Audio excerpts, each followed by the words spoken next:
1945 world war II खत्म हो चुका था, लेकिन एक नई जंग शुरू होने वाली थी। एक ऐसी जंग जिसमें ना गोलियां चलती थी, ना बॉम्ब्स गिरते थे, फिर भी पूरी दुनिया डर के साए में जीती थी। इस जंग को कहा गया कोल्ड वॉर।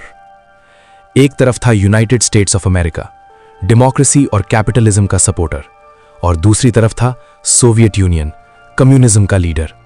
दोनों सुपर पावर बन चुके थे और दोनों ही दुनिया पर अपना इन्फ्लुएंस जमाना चाहते थे। सब कुछ शुरू हुआ जर्मनी से। वॉर के बाद जर्मनी दो हिस्सों में बट गया, वेस्ट जर्मनी जो यूएसए के कंट्रोल में था और ईस्ट जर्मनी जो यूएसएसआर के अंडर था। बर्लिन भी दो टुकड़ों में बांट दिया गया। यह डिवीजन सिर्फ जमीन का नहीं, आइडियोलॉजी का था। 1947 यूएसए ने ट्रूमन डॉक्ट्राइन अनाउंस किया। इसका मतलब था जहां भी कम्युनिज्म बढ़ेगा, अमेरिका उसे रोकेगा। यूएसएसआर ने भी जवाब दिया और दोनों के बीच टेंशन बढ़ता गया। 1949 नेटो बना, एक मिलिट्री अलायंस जिसमें यूएसए और उसके एलाई शामिल थे। इसके जवाब में यूएसएसआर ने वॉर्सो पैक्ट बनाया। अब दुनिया दो कैंप्स में बंट चुकी थी। फिर शुरू हुआ न्यूक्लियर आर्म्स रेस। दोनों कंट्रीज न्यूक्लियर वेपन्स बनाने लगे, इतने पावरफुल कि पूरी दुनिया को खत्म कर सकें। हर नया टेस्ट एक वार्निंग था, हम तुमसे ज्यादा पावरफुल हैं। 1957 यूएसएसआर ने स्पुतनिक लॉन्च किया, दुनिया का पहला आर्टिफिशियल सैटेलाइट। ये सिर्फ साइंस का अचीवमेंट नहीं था, ये एक सिग्नल था कि यूएसएसआर स्पेस में भी आगे बढ़ रहा है। यूएसए शॉक में आ गया और स्पेस रेस शुरू हो गई। 1961 बर्लिन वॉल बनाई गई।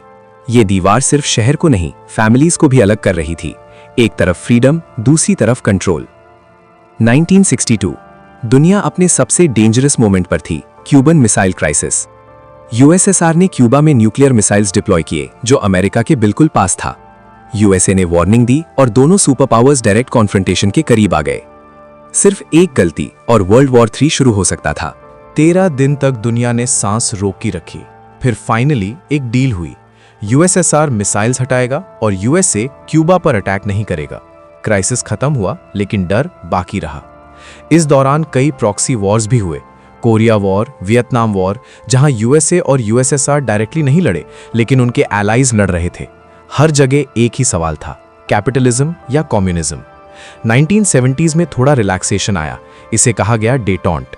दोनों साइड्स ने nuclear arms control agreement sign किए, लेकिन ये शांति टेम्पररी थी। 1980s यूएसएसआर इकोनॉमिक प्रॉब्लम से जूझ रहा था। नए लीडर मिखाइल गोर्बाचेव ने रिफॉर्म शुरू किए, ग्लासनॉस्ट और पेरिस्ट्रॉइका। इससे सिस्टम बदलने लगा। 1989 बर्लिन वॉल गिर गई, लोग सड़कों पर आ गए, एक नई फ्रीडम के साथ। ये कोल्ड वॉर के एंड का सबसे बड़ा सिंबल था। 1991 सोवियत यूनियन टूट गया, कोल्ड वॉर ऑफिशियली खत्म हो गई। यूएसए एक सुपर पावर बन के उभरा। ये थी कोल्ड वॉर, एक ऐसी जंग जिसमें गन से ज्यादा दिमाग का इस्तेमाल हुआ, जिसमें डर सबसे बड़ा वेपन था और जिसमें पूरी दुनिया एक इनविजिबल बैटलफील्ड बन चुकी थी।